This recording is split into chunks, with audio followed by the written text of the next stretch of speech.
Por favor, abra sua Bíblia em Ruth, capítulo 1, versos 6 até o 19, a parte A do verso 19. Nós vamos falar sobre a vida, viver o reino de Deus no reino dos homens, e mais especificamente, trabalhando em cima do capítulo 1, aqui eu dei o nome dessa mensagem de O Abraço de Deus. Espero que você entenda até o final da mensagem o que a gente está querendo propor com isso aqui, tá bom? Ruth, capítulo 1, versos 6 ao 19a. Quando Noemi soube em Moabe que o Senhor viera em auxílio do seu povo, dando-lhe alimento, decidiu voltar com suas 2 noras para sua terra. Assim, ela, com as 2 noras, partiu do lugar onde tinham morado. Enquanto voltavam para a terra de Judá, disse-lhes Noemi: Vão, retornem para a casa de suas mães, que o Senhor seja leal com vocês, como vocês foram leais com os falecidos e comigo. O Senhor conceda que cada uma de vocês encontre segurança no lar de outro marido. Então deu-lhes beijos de despedida, mas elas começaram a chorar alto e lhe disseram: Não, voltaremos com você para junto de seu povo. Disse, porém, Noemi: Voltem, minhas filhas. Por que viriam comigo? Poderia eu ainda ter filhos que viesse a ser seus maridos? Voltem, minhas filhas. Vão. Estou velha demais para ter outro marido. E mesmo que eu pensasse que ainda há esperança para mim, ainda que eu me casasse esta noite e depois desse à luz filhos, iriam vocês esperar até que eles crescessem? Ficariam sem se casar à espera deles? De jeito nenhum, minhas filhas. Para mim é mais amargo do que para vocês, pois a mão do Senhor voltou-se contra mim. Elas então começaram a chorar alto de novo. Depois, Orfa deu um beijo de despedida em sua sogra, mas Ruth ficou com ela. Então Noemi a aconselhou: Veja, sua concunhada está voltando para o seu povo e para o seu Deus. Volte com ela. Ruth, porém, respondeu: Não insistas comigo para que te deixe e que não mais te acompanhe. Aonde fores, irei. Onde ficares, ficarei.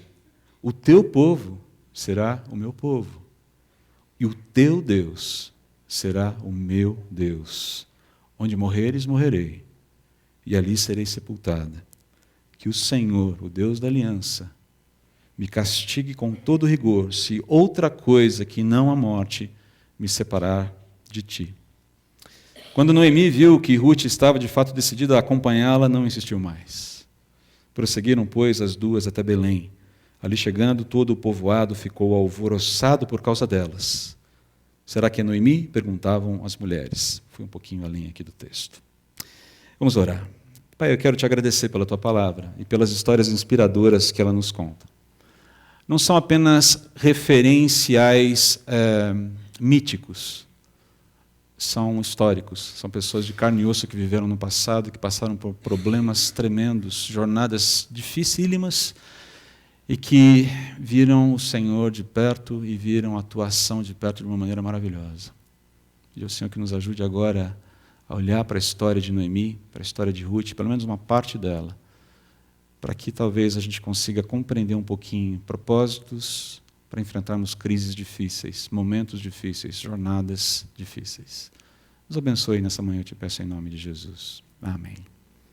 Quando eu penso em lealdade, quando eu penso em fidelidade, que é basicamente talvez a palavra, ou os termos, os adjetivos que caracterizam o livro de Ruth, eu consigo encontrar em alguns lugares, fora da própria Bíblia, também referenciais muito, muito bonitos, muito interessantes. São fictícios esse que eu vou mostrar para vocês. Mas eles mostram para a gente o que é possível, o que está dentro do coração do homem, o que está dentro, o que está pulsando dentro do coração humano, pedindo para que aconteça, mas que não pode acontecer sem Deus.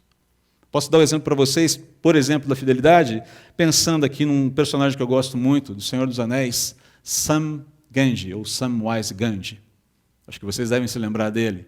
Quem assistiu aqui a trilogia Senhor dos Anéis, ou quem leu a trilogia, ou quem fez os dois, se lembra muito bem de Sam.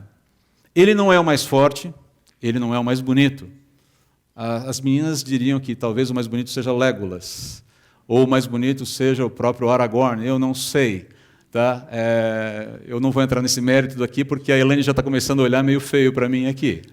Mas o fato é que ele não é o mais bonito, ele não é o mais forte, ele não é o mais inteligente, ele não é o mais astuto, mas com certeza ele é o mais leal. É interessante que em um determinado momento do último filme, O Retorno do Rei, no momento em que eles chegam à Montanha da Perdição para destruir o anel de Sauron, que catapultaria Sauron para a destruição. Sauron é o cara do mal, tá bom? Se você não conhece o Senhor dos Anéis, Sauron é o cara do mal, é o maligno, ele é ruim mesmo, é uma doideira. E o anel que ele tem, que está em posse de Frodo, um dos outros personagens, precisa ser destruído nas montanhas da perdição, na Montanha da Perdição, que fica no centro logístico do território de Sauron. Então é uma aventura extremamente perigosa. E o único que acompanha Frodo, que tem que destruir, que tem que lançar esse anel dentro da Montanha de Perdição, é o nosse amigo Samwise Gamgee. E chega um momento que Frodo já não aguenta mais, porque o fardo de carregar o anel da perdição é muito grande. E Sam tem talvez a frase que marque o filme e que caracterize bem quem é o Sam, é isso. Senhor Frodo, eu não posso carregar o seu anel, eu não posso carregar o seu fardo, mas eu posso carregar o Senhor. E essa cena é uma cena retirada do filme, acho que dá para você ver, e que realmente, e no livro também, você tem todo um relato de Sam colocando o Frodo nas costas e seguindo para terminar a missão. Ele é fiel ao amigo, mas ele é fiel ao amigo sem deixar o princípio de lado. É interessante isso, porque fidelidade a alguém não significa abrir mão de princípios. Às vezes, a minha fidelidade ao meu amigo faz com que eu chegue nele e fale, cara, você está errado, não é por aqui. Inclusive, o Sam faz esse tipo de alerta para o Frodo diversas vezes no filme. Mas eu queria só retratar para você, talvez trazer mais para perto de você, uma cena ou uma mostragem clara do amor leal, do amor fiel, do que é fidelidade. Samwise é um personagem fictício, mas ele marca, ou ele mostra para a gente aquilo que deveria ser. Aquilo pelo qual eu e você almejamos tanto. Aquilo pelo qual o meu coração, o seu coração arde querendo. Quem não quer ter um amigo como Samwise Gamgee? Eu queria ter pelo menos um grande amigo como Samwise Gamgee. Eu tenho excelentes amigos. Mas esse amigo como Samwise é algo que parece que está fora da realidade humana. Extrapola aquilo que a gente é. Mas mostra aquilo que a gente gostaria de ser e aquilo que a gente gostaria de ter. Não é verdade? Voltando aqui para Ruth, tendo ilustrado um pouquinho o que eu quero falar, a gente está lidando, se a gente fosse trabalhar, se a gente fosse resumir Ruth numa única palavra, ou trabalhando o propósito de Ruth, ou o propósito e o resumo do que Ruth quer passar para a gente em termos de mensagem, seria basicamente, olhando aqui para o lado de cá, acho que está no próximo slide aí, tá?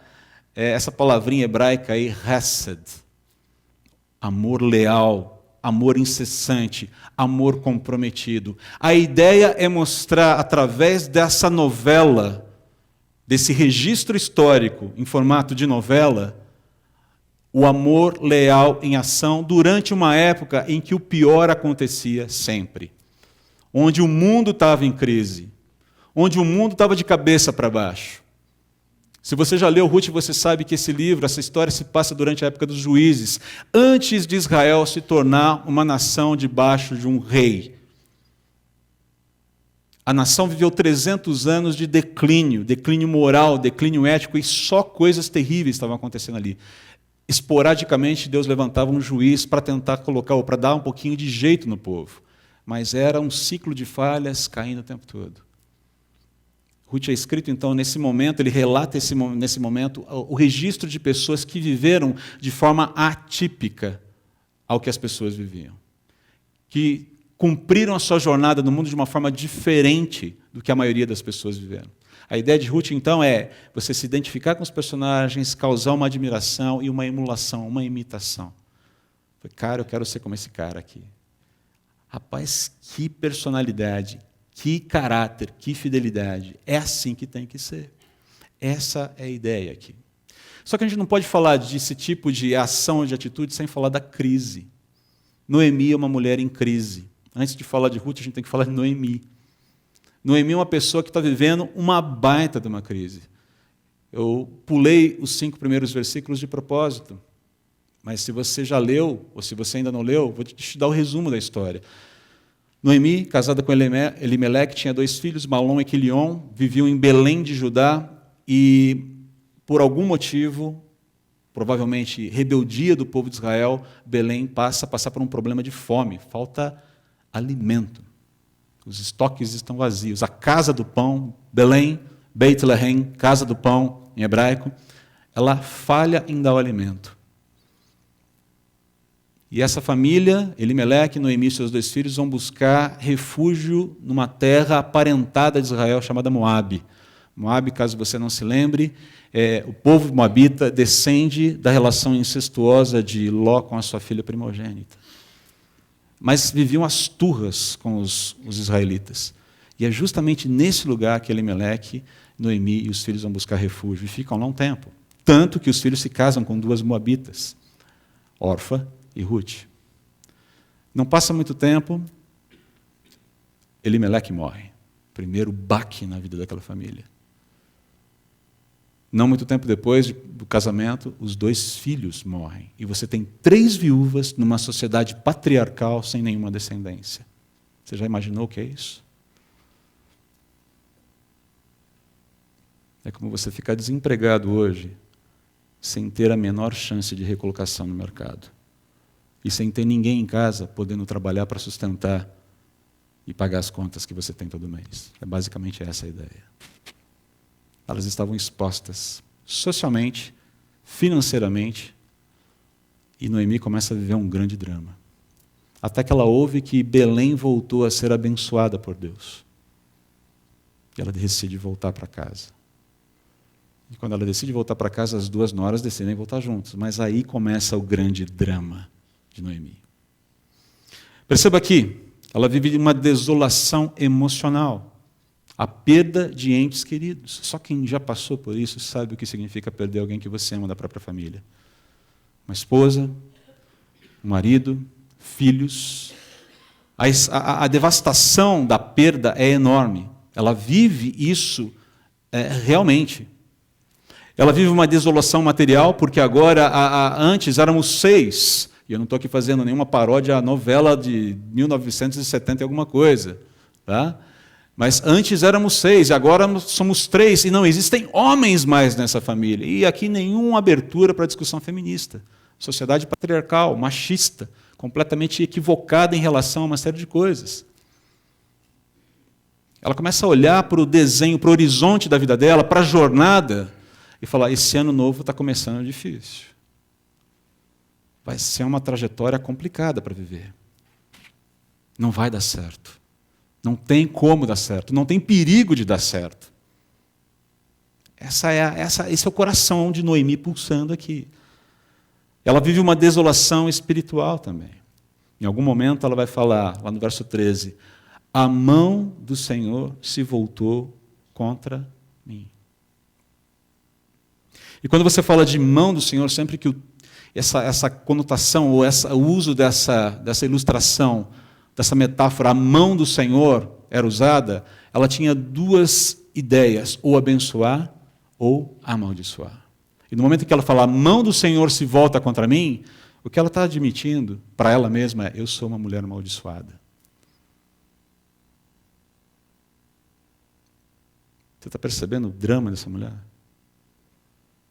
2016 começou meio estranho para Noemi. Imagine o que é esse retorno para casa. A penúria, mudanças drásticas, perigos, perdas devastadoras, a dor, todo esse quadro vão formando um quadro maior de desolação e instabilidade que é quase inacreditável. Eu não sei se você consegue tangenciar isso, eu não consigo. Eu tento imaginar, mas eu não consigo chegar perto. A dor de Noemi ela vai assumindo proporções que são de fato aterradoras para a gente, são muito nítidas, são muito palpáveis. E elas vão despertando a gente para o fato de que a gente não controla em nada as circunstâncias da vida. Eu não controlo as minhas circunstâncias, você não controla as suas, ninguém controla absolutamente nada. Dallas Willard, um pensador cristão que eu gosto muito, escreveu no seu livro A Conspiração Divina o seguinte: catástrofes nos aguardam, grandes ou pequenas, mais cedo ou mais tarde na vida. Basicamente porque a gente vive num mundo caído, dentro de um sistema corrompido, mas que tem hora para acabar. Tem hora para acabar. Mas até lá a gente vai ter lutas. Nós estamos vivenciando isso no Brasil hoje, de uma forma macro, como comunidade brasileira. Estamos vivenciando isso como comunidade paulistana. Estamos vivenciando isso como comunidade batista de Moema, ou em Moema. Estamos vivenciando isso como famílias, como indivíduos, como cristãos. Estamos vivenciando isso. Não é por acaso que a visão de Noemi está embotada, então. Ela está realmente, a visão dela, ela tem fatos. Os fatos, eu tive perdas trágicas, mas a partir disso ela começa a construir uma série de conclusões aqui. Ela olha a falência dos recursos, ela não vê qualquer possibilidade dela mesma prover um futuro às noras, ela não vê dias melhores à frente, ela vê a sua existência inviabilizada, ela olha e fala, Deus está agindo contra mim, como é que eu vou poder contender com o Todo-Poderoso? Acabou, já era, foi. Não tem mais jeito. Só que as perdas dos entes queridos, embora sejam um fato, e a gente não pode negar isso aqui, embora os sentimentos dela sejam legítimos em torno dessas perdas, a dor é legítima, a dor é real e ela deve ser vivida, o luto precisa ser vivido, parece que a inviabilidade da existência e a oposição de Deus são conclusões meio precipitadas de Noemi. Perceba aqui o que eu estou dizendo. Ela olha para os fatos e fala, eu tive perdas catastróficas na vida. Verdade, elas são reais. Mas quando ela começa a deduzir a partir dessas perdas de que o meu futuro está comprometido, e isso significa que Deus se voltou contra mim, isso já é uma conclusão, talvez, um pouco antecipada demais. Ela não está se baseando mais em fatos aqui, ela começa a se basear em percepções que estão embotadas pela dor. Será que, de fato, seria isso? Será que Deus, então, agora destinou você, Noemi, para amaldiçoar você e o teu futuro agora é viver como uma indigente, não ter qualquer espécie de bênção mais da parte de Deus? Será que é isso? Será que é assim mesmo? Será que a gente não reage assim quando as dificuldades batem à porta da nossa residência, da nossa casa, da nossa família? Quando o desemprego chama você e fala, vamos bater um papo? Quando as contas começam a ficar maiores do que o seu orçamento e você tem que começar a rever se você, puxa vida, eu gosto tanto de Nutella, não vou poder comer Nutella esse mês. Um amigo nosso que falava que ele sabia quando a família estava em crise e quando a mãe deixava de comprar requeijão para colocar no café da manhã. As crianças percebem essas coisas. Como é que a gente lida com isso? Perceba, há fatos, o desemprego, a solidão, o receio. As circunstâncias, elas estão aí. Mas a questão é, o que nós concluímos a partir desses fatos é que começa a parecer complicado, ou pode ser complicado se a gente não tomar cuidado. E é justamente nesse ponto que Noemi está. Existe um fato, mas a partir do fato eu começo a construir um cenário que é extremamente negativo. E que talvez não faça parte desses fatos. Fatos, sentimentos. Fatos, sentimentos. Eu preciso começar a lidar com isso aí. Então ela lida com isso, ela está lidando com essa questão. Eu estou lidando com fatos, mas esses fatos estão produzindo sentimentos, eu estou concluindo coisas a partir desses sentimentos. Será que é de fato assim? Será que de fato As coisas são sempre assim? Será que a partir do momento em que a catástrofe ou o desconforto bate à nossa porta, nós deixamos de receber as bênçãos de Deus? Veja só, a vida no reino dos homens, ela é marcada por muitas aflições. A gente sabe disso. Na teoria, a gente sabe muito bem disso. E Jesus faz algumas exortações para nós sobre isso. As exortações que ele faz é para que nós tenhamos confiança na sua vitória sobre o modus operandi do mundo. Eu tenho que entender o seguinte: Jesus já cravou a vitória sobre o poder da morte na minha vida. E no final ele vai cravar a vitória definitiva sobre o poder do modus operandi desse mundo na minha vida. Isso tem hora para acabar. Se você olhar lá em João 16:33, se você puder abrir a sua Bíblia lá em João 16:33...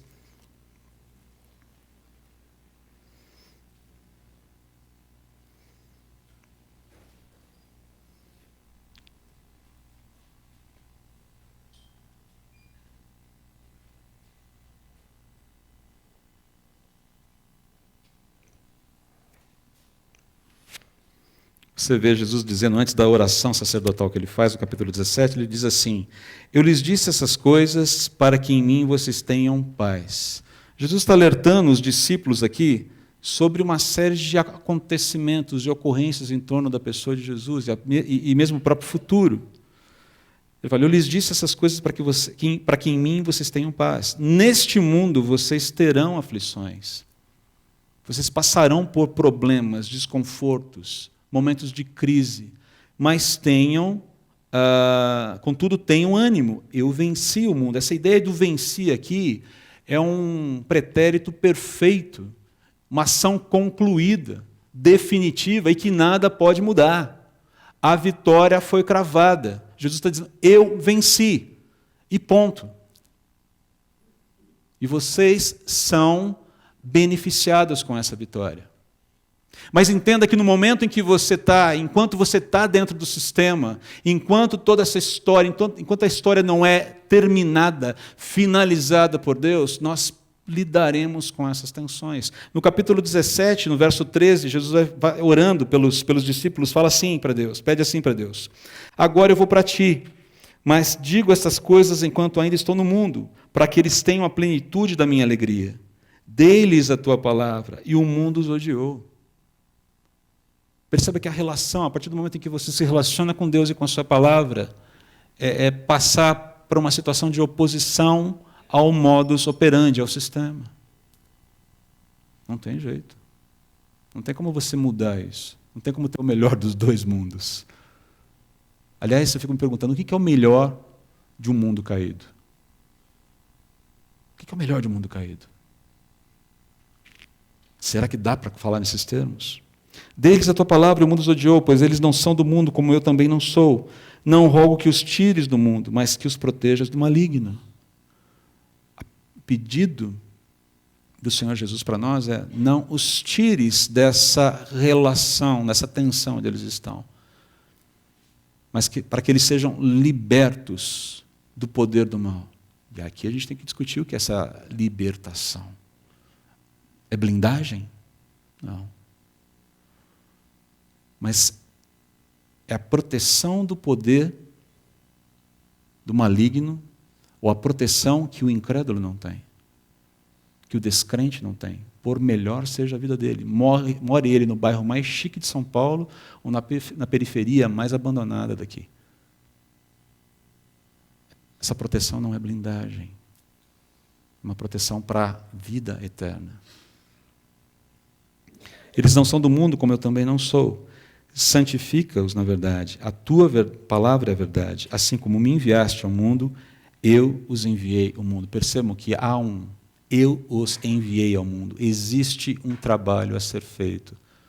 A gente não está aqui esperando Jesus voltar simplesmente.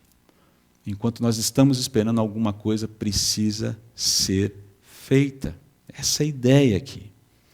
Voltando aqui ao livro de Ruth, perceba que Noemi tenta dissuadir as noras de acompanhá-la numa vida que, aos seus olhos, está fadada ao quê? Ao fracasso, à solidão, à penúria, à rejeição, sobretudo da parte de Deus. A ideia de Noemi é o seguinte: já que eu tenho que sofrer, deixa eu sofrer sozinho. Não sofra comigo, tá bom? Já que eu tenho que encarar Deus num ringue da vida, deixa eu encarar sozinho. Pelo menos eu poupo vocês de dissabores maiores. Parece bastante generosa essa oferta, não parece? Aquilo que a gente chama de cultura de analgesia. Falou, olha, não quero que você sofra. Quero te poupar do sofrimento. A questão é, será que às vezes a gente deve poupar mesmo? Será que às vezes esse é o caminho? Então, perceba, parece que Noemi está se baseando basicamente em fatos aqui. Mas o diagnóstico que ela faz está mais apoiado naquilo que ela crê que vai ser a vida dela, e não naquilo que a vida dela de fato pode ser. A visão dela de Deus é uma visão ainda difusa, equivocada. Deus vai me punir. O pior vai acontecer. As portas serão todas fechadas. Eu vou apanhar até o resto da minha vida. Essa é a ideia. Ela confunde possibilidade com realidade. Ela não consegue chegar para Deus e falar, é isso mesmo que eu estou pensando? Não, a conclusão já está tomada. E aí a gente tem que chegar um pouquinho e falar das outras personagens. Noemi, esse é o quadro de Noemi. Eu quero livrar você do sofrimento pelo qual eu estou passando. Como cristão, eu quero, ou como filho de Deus, como parte do povo de Deus, eu quero livrar você do desconforto de viver comigo. Esse drama que eu estou vivendo. E Orfa, que significa gazela em hebraico, alguns falam inclusive que os nomes são muito sugestivos em Ruth, eu creio que são mesmo. A gazela que corre rápido, que vaza, né? Alguns gostam de dizer. A gente tem que lembrar o seguinte, que Orfa, ela é leal, ela é amorosa e ela é solidária. Noemi acabou de falar para as duas, no texto que nós lemos, Noemi acabou de falar para as duas que elas eram leais à família, eram leais aos falecidos. A Noemi coloca as duas num patamar ético igual ali, no momento de despedir as noras. O pessoal gosta de malhar a Orfa, né? Orfa é a nora malvada, né? É a nora megera, que abandonou Noemi na estrada. Que coisa mais feia de se fazer. Não, mas o relato diz que ela é leal, que ela era amorosa, que ela foi solidária, sim. Ela também foi alguém que demonstrou hesed por Noemi, amor leal. Porém, Orfa é um retrato claro do homem guiado pela ética do reino dos homens, onde o sacrifício pessoal sempre vai ter limites. Quando Orfa é levada ao extremo, ao limite, quando ela tem a oportunidade de priorizar a si mesma, o seu individualismo prevalece. Ela é o retrato, é o exemplo da pessoa ética, da pessoa moral, da pessoa fiel, da pessoa virtuosa, sem Deus. Mas sempre tem um limite. Eu não consigo ser tão outrocêntrico assim. Eu não consigo pensar no outro tanto assim. Perceba, Orfa não é uma moça má. Talvez a nossa sociedade ela seria um exemplo de virtude para muita gente. Porque ela foi além do que muita gente iria. Mas para ir além do jeito que Deus quer, sem Deus não dá. Sem Deus não dá. Sem o Espírito agindo em mim, não dá. Sem o Espírito agindo em você, não dá. Orfa, simplesmente, acho que está no teu texto aí, retrata a postura individualista habitual praticada no reino dos homens. A do ser humano sensato que, diante do sofrimento e diante da possibilidade de ver-se livre dele, abrirá mão da lealdade, dos vínculos e dos compromissos para se tornar feliz novamente. Não é assim que funciona? Abra aí as revistas de celebridades. Qual é o assunto mais comentado o tempo todo? Ou qual é o assunto mais, digamos, retratado nessas revistas de celebridade? É o quê? A busca pelo quê? Pela felicidade. E para isso vale o quê? Tudo. Tudo. Vale abrir mão de casamento, de vínculos, vale traição. Agora perceba, a gente não está falando de uma pessoa que traiu alguém. A gente está falando de uma pessoa que foi fiel. Mas sem Deus, essa fidelidade sempre vai ter um limite. Essa fidelidade não aguenta o tranco na hora H, na hora da doença, na hora do desemprego, na hora em que as oportunidades começam a escassear e a gente tem que começar a deixar de comprar requeijão para colocar no café da manhã. Ruth, porém, ou Ruth também, o nome dela significa amizade, ela também é leal, também é amorosa, ela também é solidária. As duas são caracterizadas da mesma forma. Porém, o que é interessante aqui é que ela é guiada, ou ela passa a ser guiada pela ética do reino de Deus, onde o sacrifício pessoal não tem limites. Qual é o exemplo máximo da ética do reino de Deus em termos de sacrifício? O Senhor Jesus. Quando ela é levada ao extremo, a necessidade do outro vai prevalecer. Você não pode esquecer que no centro dessa decisão de Ruth existe o seu Deus, Noemi, se tornará o meu Deus agora. É quando ela se entrega para o único e verdadeiro Deus que ela encontra a possibilidade de florescer como uma nova vida que tem a capacidade de olhar para o outro e andar com o outro em termos que só Deus pode capacitar a gente a fazer. Queridos, eu sou muito preocupado comigo mesmo. Homens normalmente são assim, mais do que mulheres. Eu tendo muito ao egoísmo. Eu tendo muito a olhar para as minhas próprias necessidades. Eu gosto das minhas coisas todas certinhas, no lugar. Eu gosto da minha realidade toda pronta para me atender. Não gosto de sair da minha zona de conforto. Estou falando do André. Talvez você não seja assim. A única coisa que consegue me tirar da minha zona de conforto não é a culpa. É Cristo. E Ele tem que dar uns chutes no meu traseiro de quando em quando, porque senão eu não saio. Ele tem que me mobilizar, Ele tem que me jogar em apertos para eu, André, sai dessa letargia, cara. André, olha a necessidade ali na frente. André, muda o teu jeito de falar. André, muda o teu jeito de ser. Porque a minha tendência, como homem natural, a carne na qual que faz parte do meu ser ainda, que briga com o meu espírito, essa fala, preserve a você mesmo. E na primeira oportunidade que Noemi te dá fuja. Isso sou eu.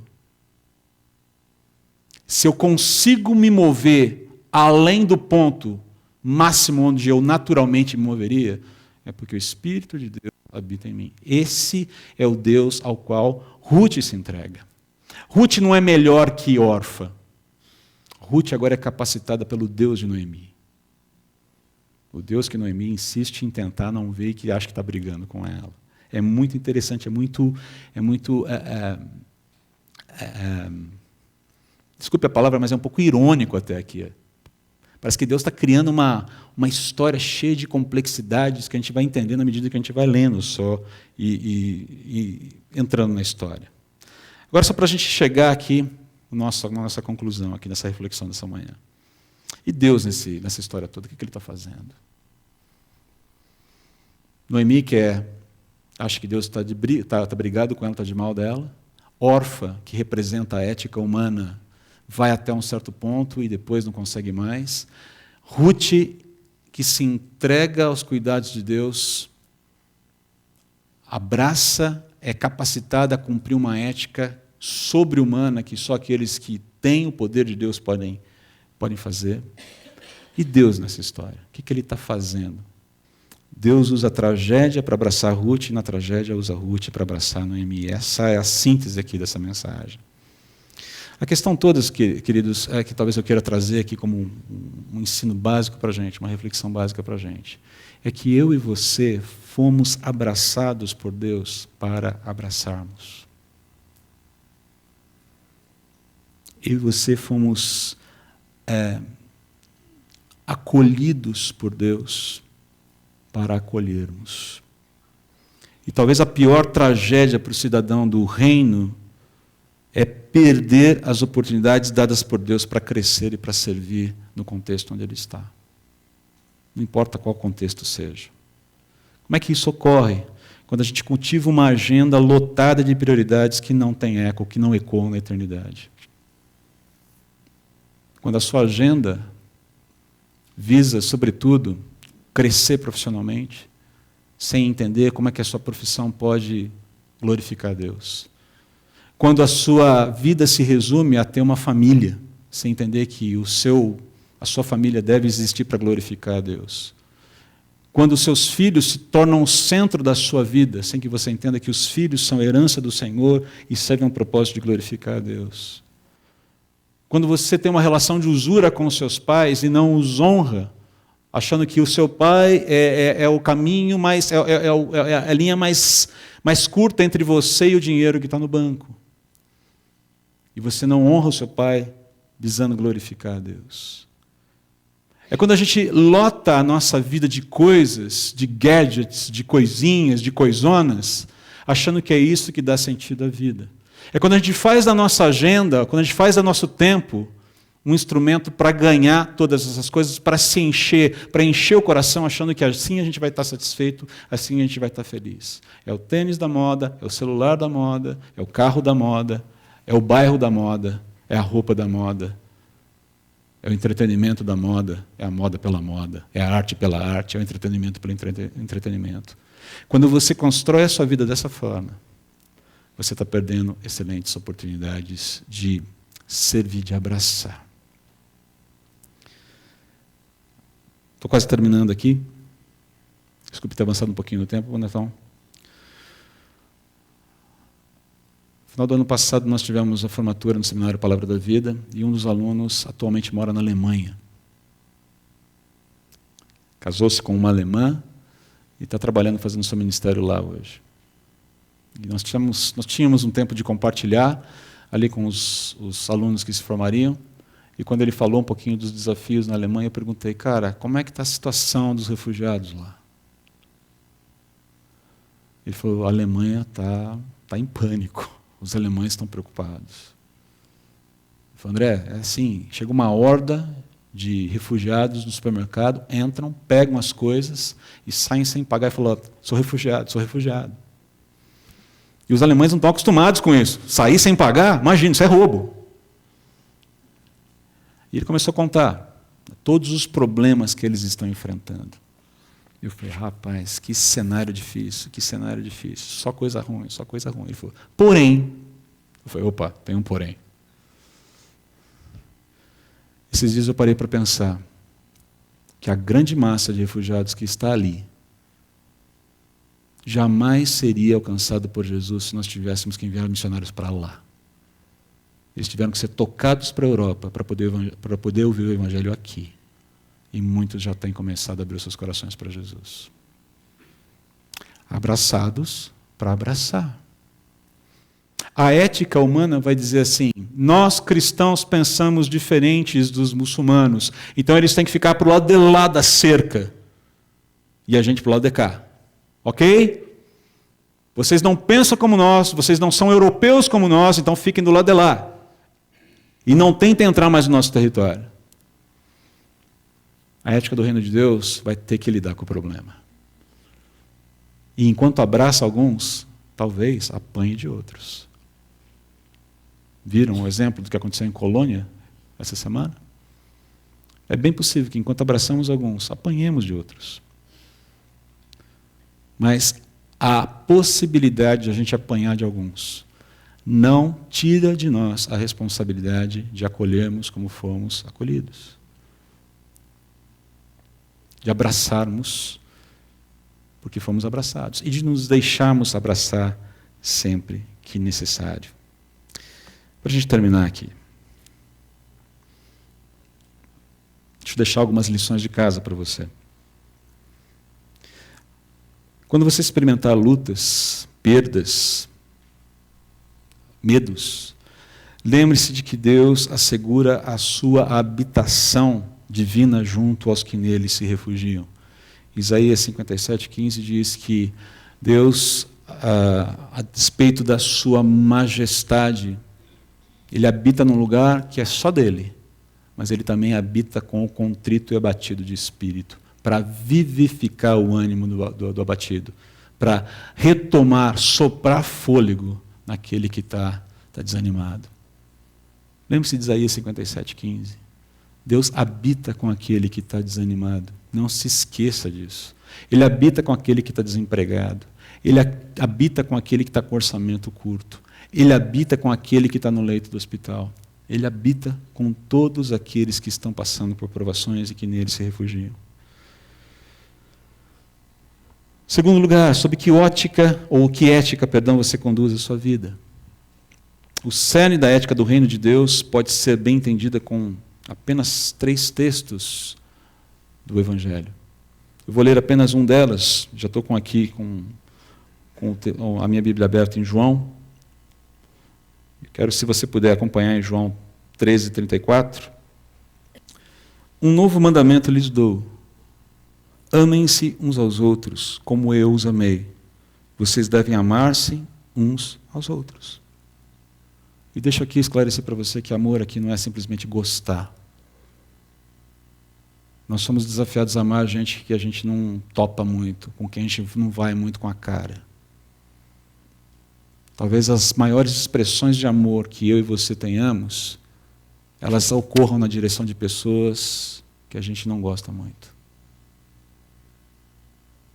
Se você acha que amor é gostar, se ama muito pouco. Eu amo muito pouco.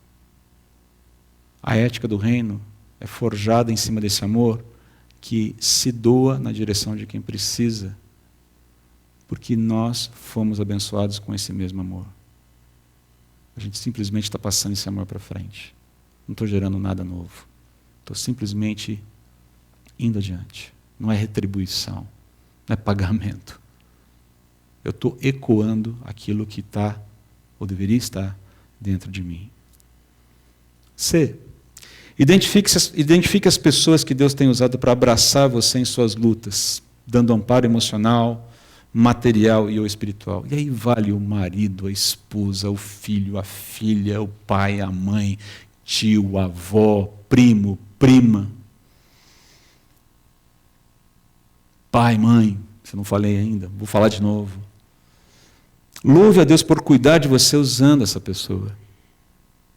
Primeiro você louva a Deus porque essa pessoa tem sido bênção na sua vida, ela tem abraçado você, tem te ajudado a caminhar, tem te ajudado a seguir. Mas em segundo lugar, eu quero sugerir para você que celebre a vida dessa pessoa pessoalmente, diretamente, dizendo: quero louvar a Deus, quero dizer para você que você é bênção na minha vida. Deus tem usado você para me abraçar. Quando você me abraça, eu sinto o abraço de Deus. E por último, empenhe-se em deixar, ou se deixar usar por Deus para abraçar o seu próximo. Crianças em risco, refugiados na Síria, jovens profissionais, não são as 3 metas que nós temos para missões nessa igreja? Já temos bastante lição de casa para fazer. Os recursos já foram dados. O amor que habita no meu coração, o amor que habita no seu coração, o Espírito que habita em mim, que habita em você, é o motor que vai fazer tudo acontecer. Vamos orar. Pai, eu quero te agradecer e te louvar pela tua palavra. Pedir ao Senhor que nos ajude a perceber o quanto somos abraçados pelo Senhor, mais do que podemos imaginar. E que nessa manhã, enquanto vamos tomar a ceia, vamos participar da ceia, que